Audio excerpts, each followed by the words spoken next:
Shut up and sit down.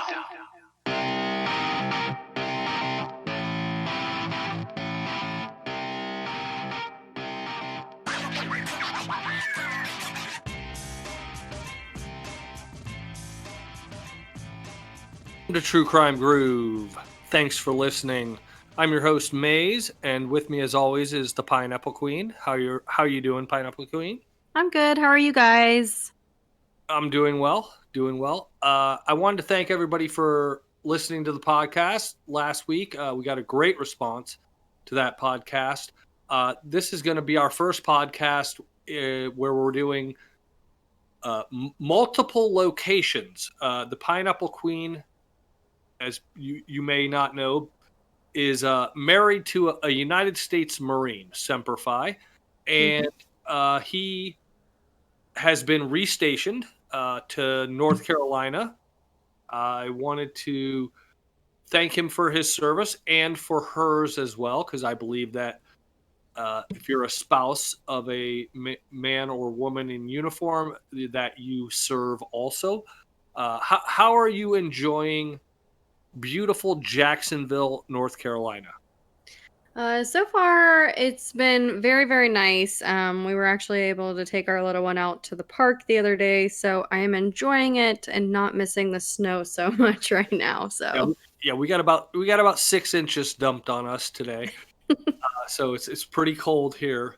I remember living in North Carolina, and I did like the beach quite a bit. yes, it is very. It feels very luxurious to have it like only 20 minutes away from where we live now. So Yeah, that's very nice, very nice. Well, we'll be down to visit here pretty soon. We're going to come and see you guys. But tonight we're going to have to do this via the internets. yes, Yeah. So we're stepping high up our game. Yeah, we're high tech now. So like I said, I wanted to thank everybody and welcome to True Crime Groove. When sometimes evil is just bored.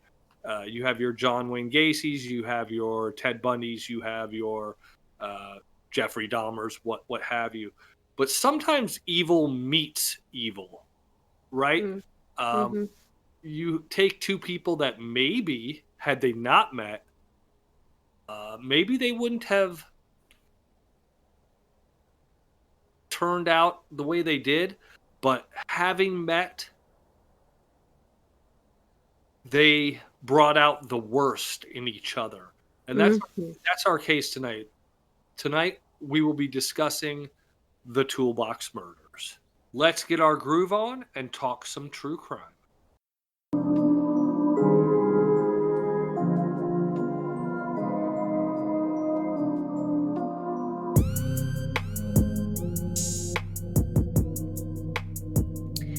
The following material may be disturbing. Listener discretion is advised. This is your warning. Roy Norris and Lawrence Bittaker became acquainted in 1977 at the San Luis Obispo men's colony. That's a prison, basically. They had arrived at the prison by two fairly different means. One was basically your common criminal. The other one had committed more sexually motivated crimes. Bittaker was a bit of a motorcycle gang guy. He was like a motorcycle guy, and he sold drugs at this facility, and he sold drugs to Norris. They became acquainted, and over time they had begun to speak to each other, and eventually they started speaking to each other about kidnapping, torturing, and raping young girls. That was Norris's fantasies, but evidently Bittaker had also had these fantasies as well. And it's weird because I don't know like how that conversation starts, but evidently it did start. And they began to become friends. They spent many days discussing what they would do if they were to kidnap and rape women. They Norris even came to the defense of Bittaker on a couple of occasions with some bad drug deals or what have you, that they had gotten into a couple of fights together, and they eventually formed this bond that they decided that when they both got out, they would reconnect and they would bring their fantasies to fruition, so to speak. Okay, so we're going to start off with Lawrence Bittaker. He was born in Pittsburgh, Pennsylvania, September 27th, 1940. He was placed in an orphanage due to his parents deciding that they weren't able to have wanting children. It looks like he was adopted by Mr. and Miss George Bittaker as an infant, and they seem to have moved around a lot. He was, he was in the aviation industry, I believe, which yeah. is why they moved around quite a bit. He was involved in that. Right, right. So he was arrested at the age of 12 for shoplifting, and that continued all throughout his adolescence life. Later, he claimed it was because he wasn't loved enough. It was said that he had an IQ score of 138, even though he had dropped out in 1957. He was arrested for car theft, hit and run, and evading arrest. He remained in the California Youth Center until the age of 18, which I found something out that I thought was quite interesting. There was another fellow serial killer who also stayed in this California Youth Center at the exact same time he did. And if you would know it, it was Ed Kemper. So I thought that was quite interesting. But They let Kemper out. And this is kind of a theme with California as I look through the charges and the things like that of both of these people. It's like you commit a crime and they just let you out in 6 months, regardless. yeah, I mean, you'll see it here too. It's a recurring thing. It's like they're like, "Oh, you did some time. I think you learned your lesson." It's like, okay, but like, okay, Right. now we've got this. Yeah, So and we have two of the worst serial killers known to man right, like what is going on? coming out of this system. Exactly. It's ridiculous. It really, really is. But yeah, so when he was released from that center, of course, he, like I said, he was the age of 18. So his adopted parents had decided to disown him. They did relocate to another state, and he never saw them again. Shortly after he was arrested for robbery in 1961, he was given a 15-year sentence for that. In 1960, so a whopping 2 years later, he was back on parole, released on parole. He went back in 1964 for a probation violation. He was re-examined, they said, and was diagnosed as a borderline psychopath. I'm not sure what that means exactly, because Yeah. I've never heard of that. I've never heard of a borderline psychopath. I mean, either I don't you're a know. psychopath or you're not a psychopath, I would think, but that's just my opinion. In 1967, he was arrested for theft. He was given 5 years. He was released in April. Again, arrested in 1971 for burglary and received 6 months to 15 years. So, geez, California, could you be any more wishy-washy on your sentencing? 6 months to 15 years. I mean, Jiminy Christmas. And again, he was released in 1974, but was quickly arrested again in 1974 for assault with attempt to murder, and was convicted for the assault with a deadly weapon, and then was sent to the colony in San Luis Obispo, the men's colony, is where he ended up. Okay, and so our second guy here, his name is Roy Norris. He was born in Greeley, Colorado, born February 5th, 1948. And now, bear in mind with that date, 1948, his parents conceived him out of wedlock. And so, obviously, back in the day, the normal thing to do was to get married because why not? It was said that his grandfather owned a real estate, so a lot of his extended family did live close by. But his mother was a drug addicted housewife, so she wasn't always there like she probably should have been. Roy would also go through the care of some foster families due to that. He endured some sexual assault, or there was some claims to that from a Hispanic family. He later stated that's why he was so prejudiced against Hispanics. In these homes, he was denied food and clothing, and also in his home, he was verbally abused by his father. With all that, at the age of 16, he did visit a family relative. She was believed to be early 20s. He began to speak to her in a sexually suggestive manner and was asked to leave due to making her uncomfortable.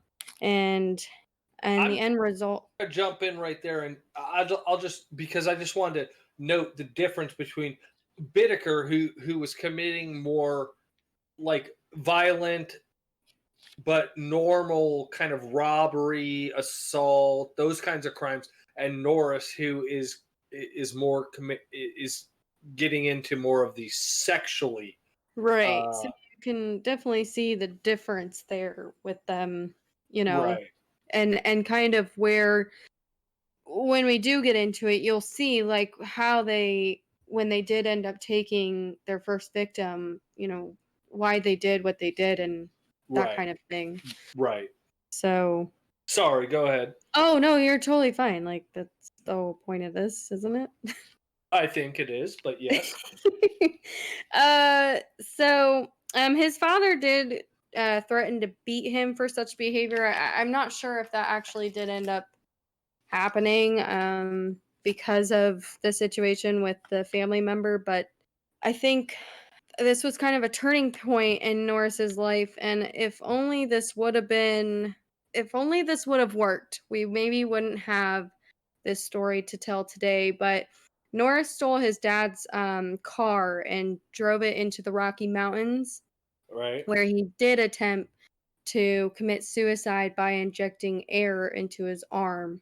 But as we know, he survived that suicide attempt, and he was picked up and returned back home.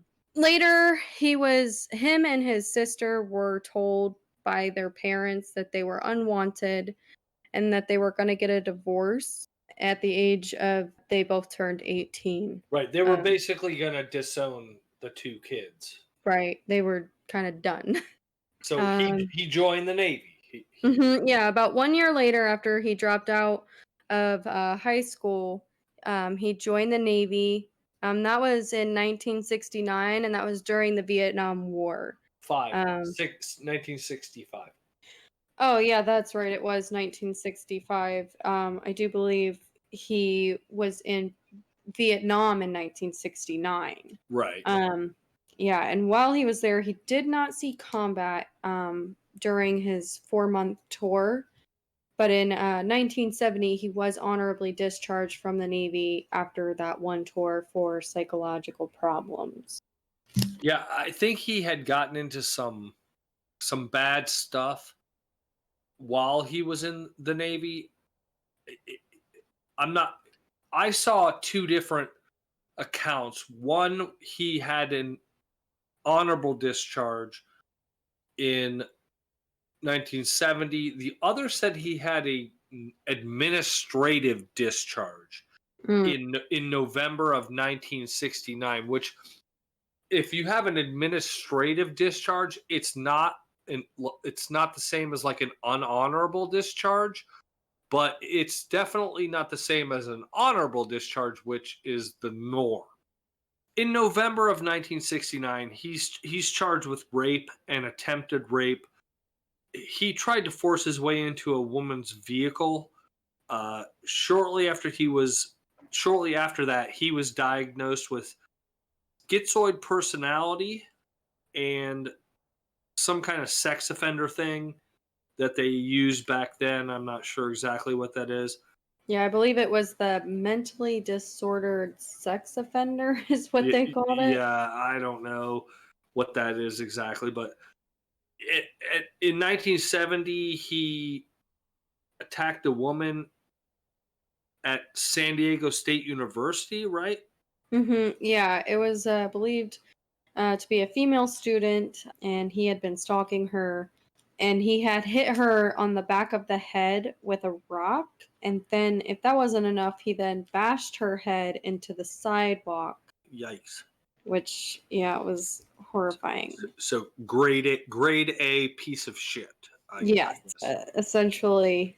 So he was sentenced 5 years to the. You're gonna have to bear with me on the name of that hospital. It was a state hospital. The you got me. It starts with an A. I have no idea.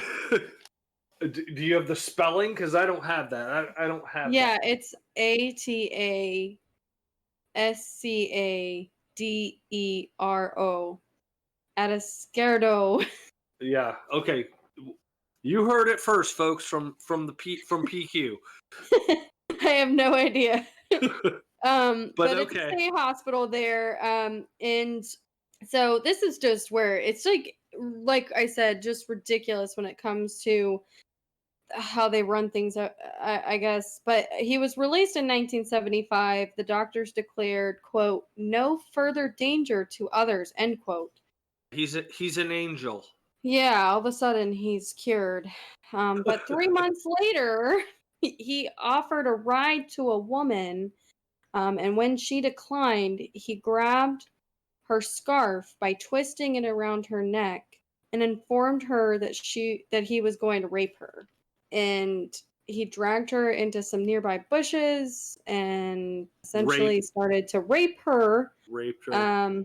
And this woman, it was reported that she didn't resist due to just her kind of fearing for her life. But there was a police report, and the police were unable to find Norris. They weren't able to identify him at the time. Right, and she eventually saw.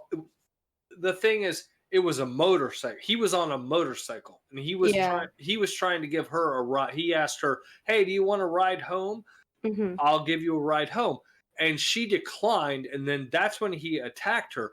But like a month or so later, she saw the same motorcycle. She was able to recognize the motorcycle, and she then went back to the cops. And gave them the license plate. Right, and gave them the license plate, and that's how they figured out who it was. Yeah, and so that is actually, that incident right there is how he ended up in the men's colony institution.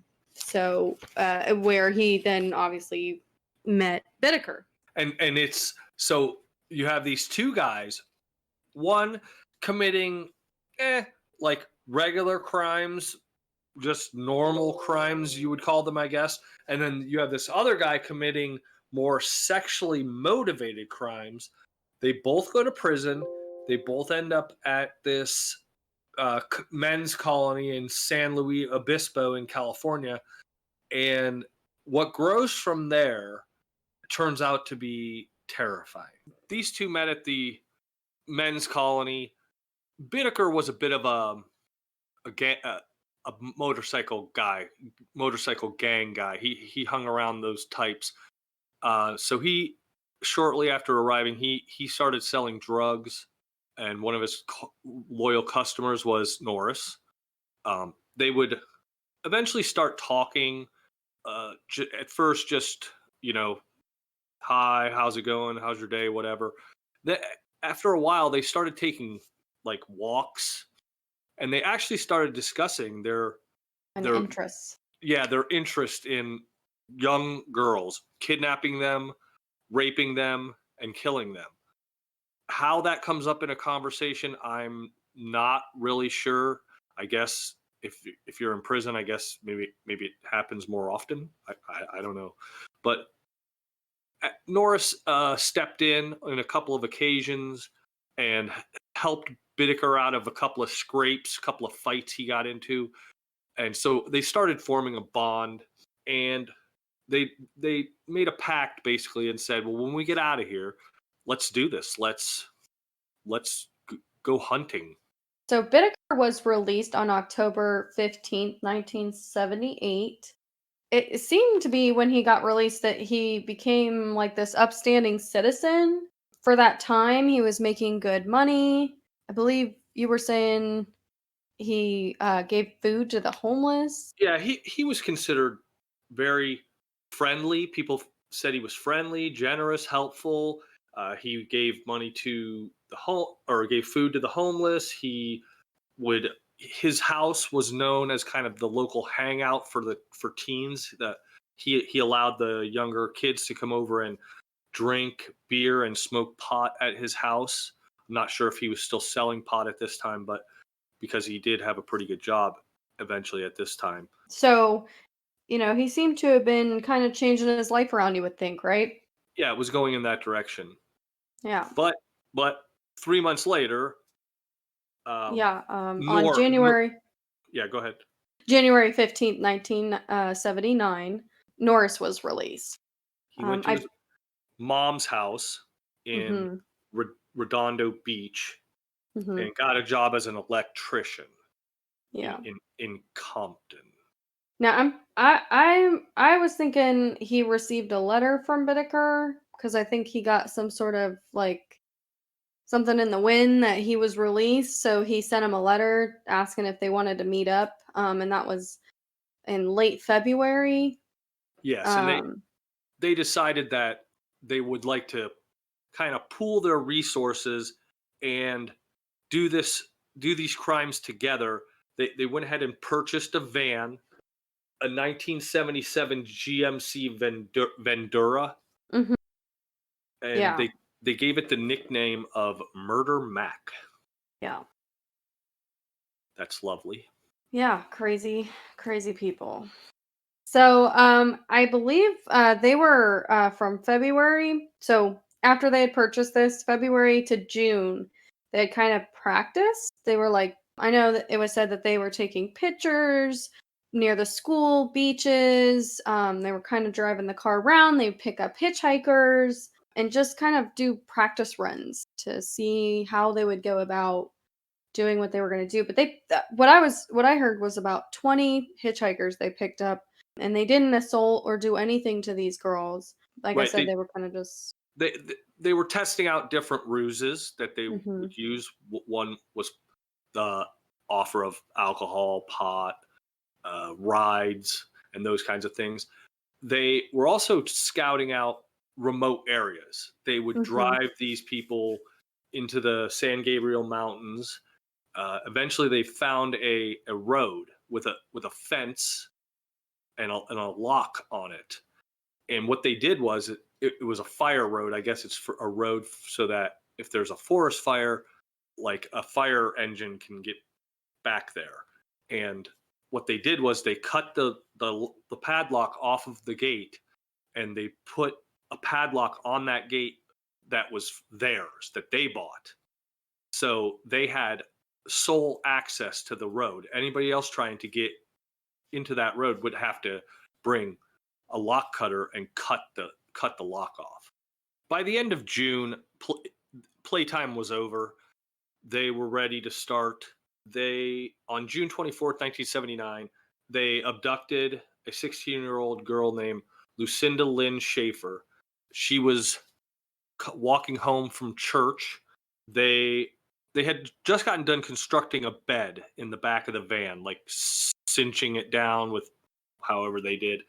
And they tried to get her to come into the van by offering her beer and marijuana, but she declined. She was coming from church, so I don't know if that was a hint or not, but she wasn't really into that stuff.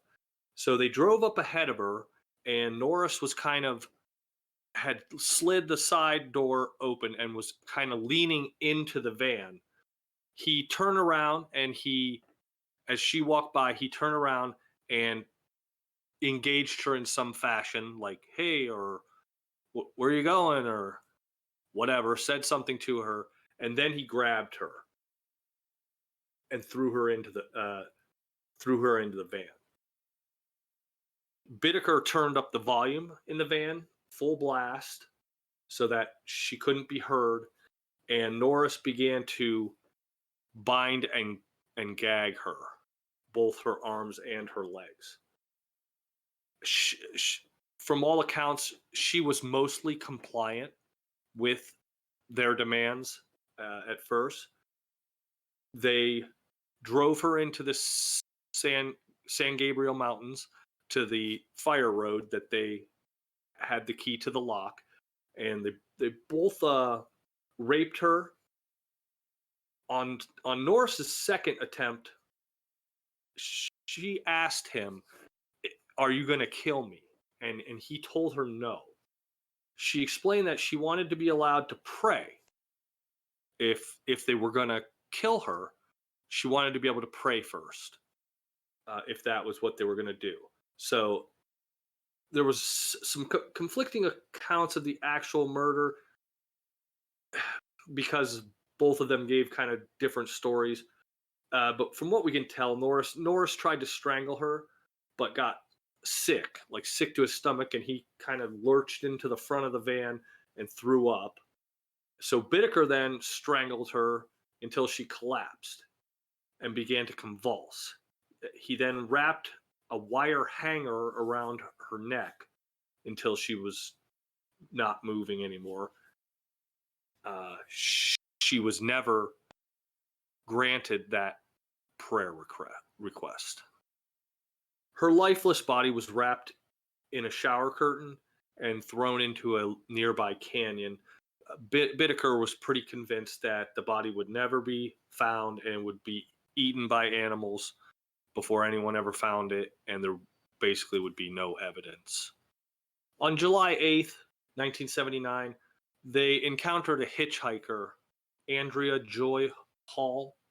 She was hitchhiking on the Pacific Coast Highway. So Norris went to the back of the van and hid, and she was picked up by Bittaker. She was offered a cold drink, and she accepted. So when she went into the back to get the cold drink, she was attacked. Her arms and legs were bound, and duct tape was placed over her mouth so she couldn't yell. She was driven the same routine. She was driven into the San Gabriel Mountains to the fire road. She was raped several times. She then then they drove, for some reason they drove even further into the mountains, where she was forced to walk up a hill by Norris, and she was made to perform oral sex there. She was forced to take a few pictures with Norris. So after that, she was then driven to a third location. She was taken out of the van. She was walked up another hill by Bittaker this time. Norris left. He went to go get more alcohol. When he came back, Bittaker was alone with two new Polaroids of Hall making an expression on her face which was described as sheer terror. He told Norris that he had shoved an ice pick into one of her ears. He then shoved the ice pick into the other ear, stomping on it with his foot until the handle broke.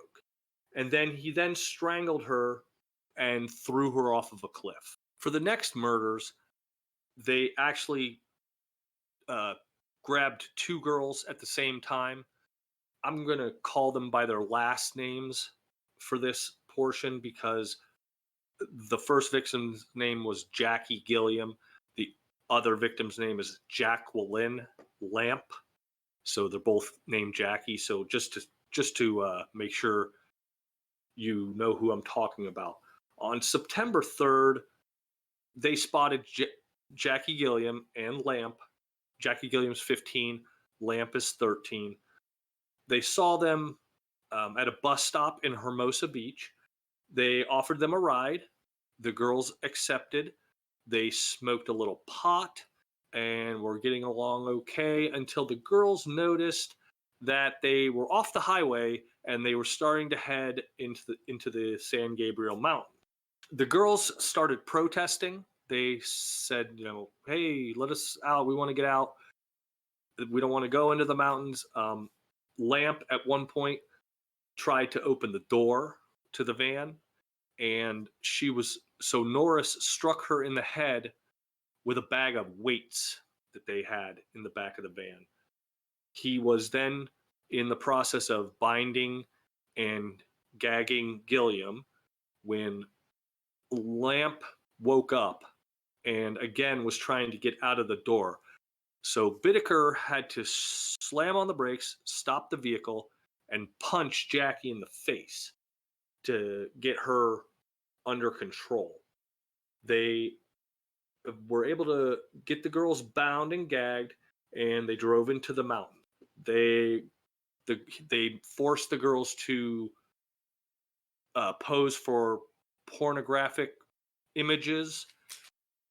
So I found this really strange.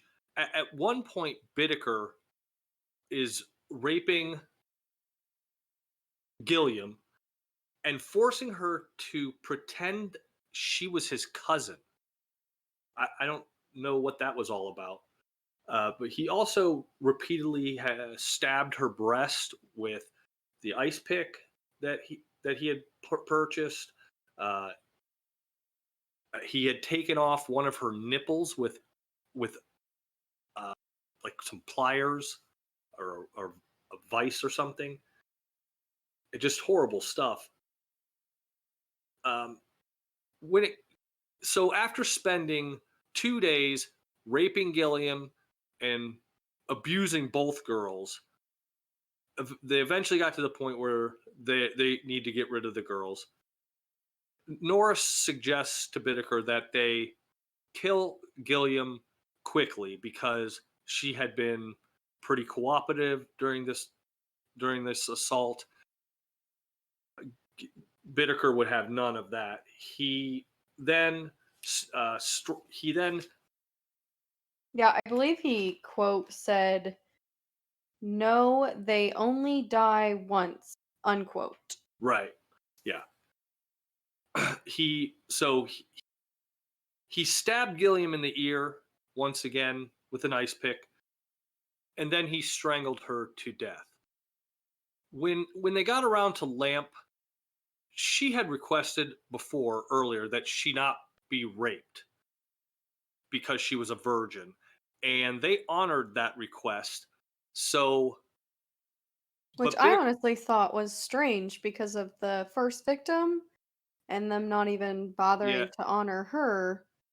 Yeah, I don't right. know what that was all about.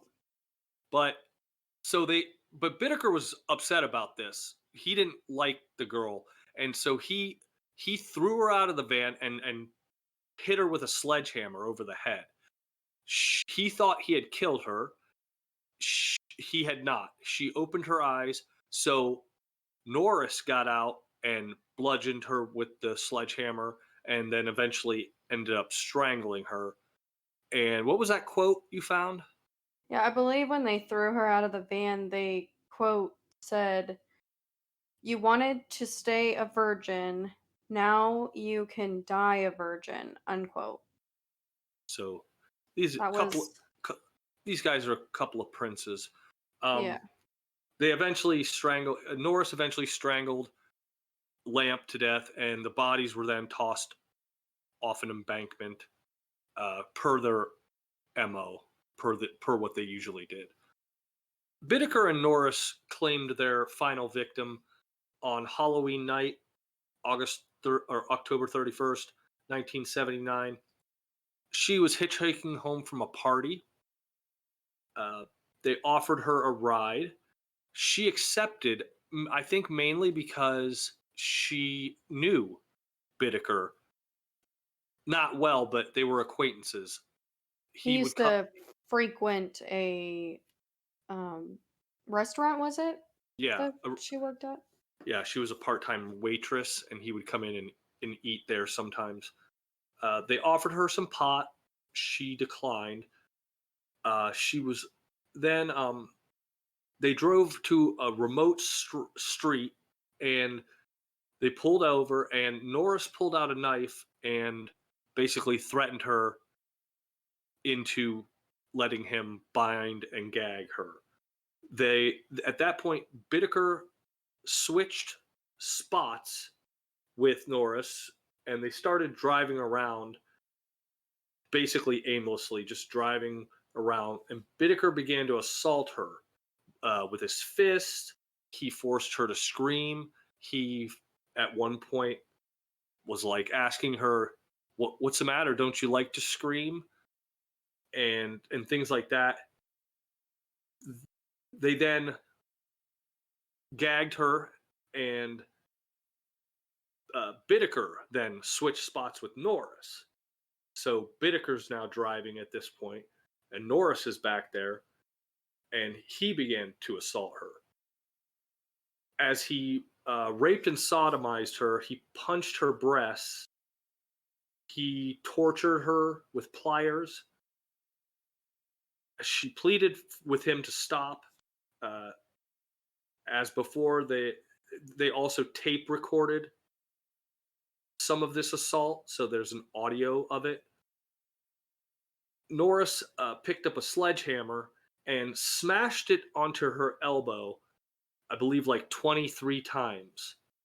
And they basically crushed her elbow. As he was smashing her elbow with the sledgehammer, Norris asked her several times, "What are you sniveling about?" As she continued to scream. Norris eventually strangled her with a wire hanger. He did that a couple other times.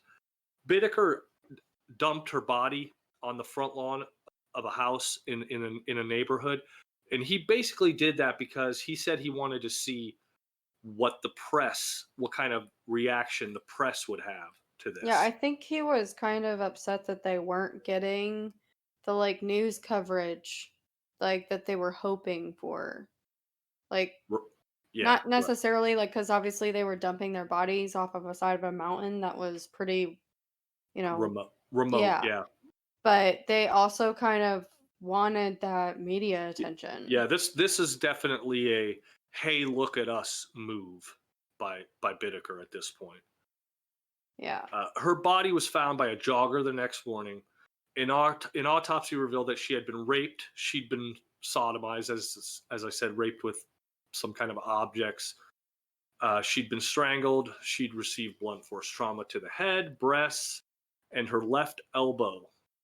Her genitalia and trauma to the head and rectum, I should say, were torn. So portions of her genitalia and her rectum were torn. She had a puncture wound on one of her fingers, and she had a puncture wound on her hand, and one of her fingers had been smashed. Bittaker would later state in his court hearing that she was basically begging to be killed by the I was gonna say too, I believe the areas had been torn, but it was also due to the fact that Bittaker had inserted pliers in those areas. So eventually, these two angels got caught, and they got caught the way a lot of criminals get caught. They talked. They're braggers. They liked to brag about what they did. They were proud of what they did. And eventually, in November of 1979, Norris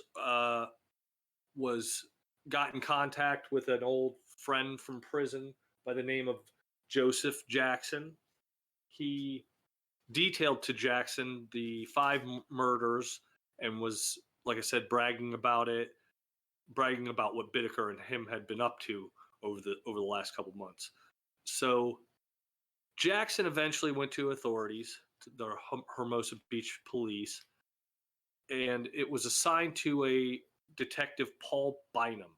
At first, the stories that Jackson was talking about weren't really matching the info that they had, but eventually he gets to a story where Norris and Bittaker had sprayed mace in a woman's face and abducted her.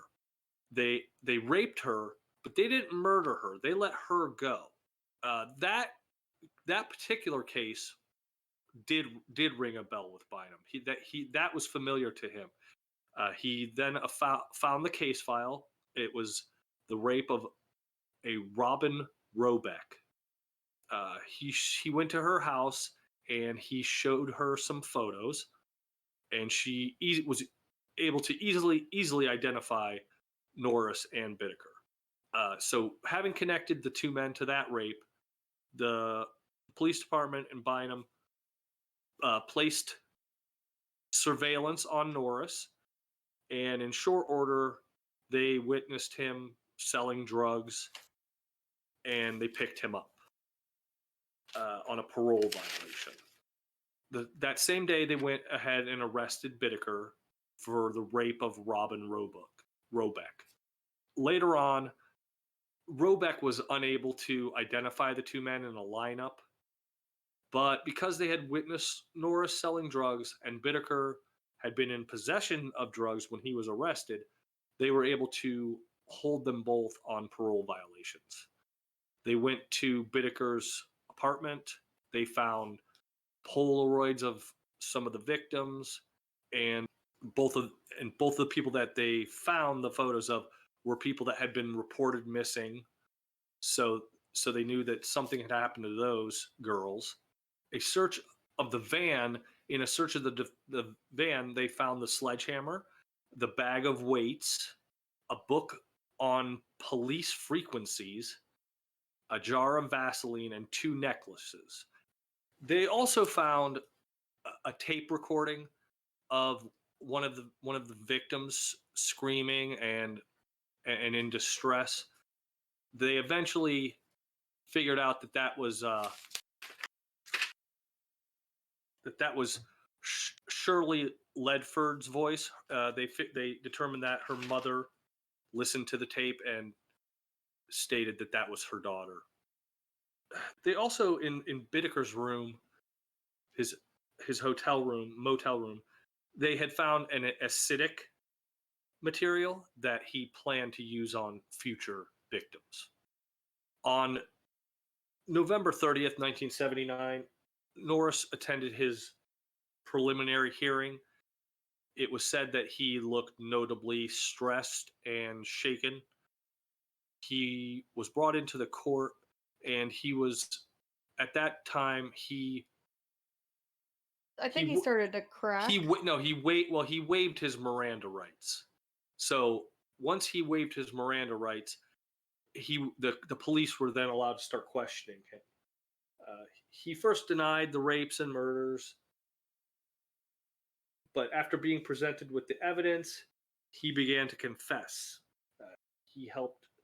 He also helped in a search of the mountains with the police for remains. They did find skeletal remains of both Lamp and Gilliam, and he agreed to plead guilty in exchange for testifying against Bittaker in an upcoming trial. For doing that, they removed the death penalty, so he no longer had to worry about being put to death. And in March, he pled guilty to first-degree murder, second-degree murder, rape, and robbery. He was sentenced to 45 years to life with the possibility of parole after 2010.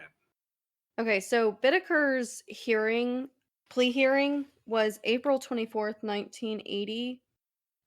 He had 29 charges total for kidnapping, rape, sodomy, murder, as well as possession of an unlawful firearm and criminal conspiracy. Um, Initially, he wasn't saying anything, so the judge had to plea for him, which was not guilty. The actual trial happened on January 19th, 1981. I know we also mentioned Norris did testify against him. So during the trial, he testified basically everything that we went over, how they met, the plans they made, how they proceeded with their crimes. He went into great detail of the roles in each murder. And he did also put a lot of the blame and the pressure he felt on Bittaker. Right, and I was that's what I was gonna say was that he tried to kind of pretend he was Yeah, he was a victim too, basically. yeah, he was just there. He didn't do anything. He was just there. Um, and you know, but they also played the 17-minute voice recording of Shirley's torture and rape and murder, uh, which I just think I don't know how anybody could bear. The jurors apparently had to walk out. They couldn't even listen to the whole thing. There was people that just couldn't. I mean, I don't know how you could sit there and try and listen to that. Just the descriptions that Norris was giving them alone probably was just enough to put this guy's head on the chopping block. Like it, you know what I mean? Like the Yeah. Well, any normal, rational person's not going to be able to listen to something like that and yeah, it not affect them in some right. way. Norris explained to the jury that he would play that over and over again because he thought it was quote unquote funny. A lot of, So uh, he's yeah, go ahead. I was disgusting. That's just disgusting.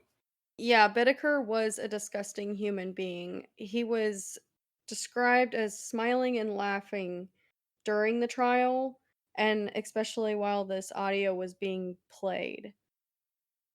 On February 19th, 1981, he was found guilty on 5 counts of first-degree murder, 1 charge of conspiracy to commit first-degree murder, 5 charges of kidnapping, 9 charges of rape, 1 charge of sodomy, and 3 charges of unlawful possession of a firearm.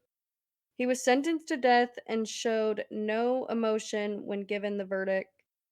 He had an appeal, or he went and appealed and was given a new date. It went up to like the Supreme Court, I believe, and they were like, no, he's still getting the death penalty, which was renewed for the date was July 23rd, 1991.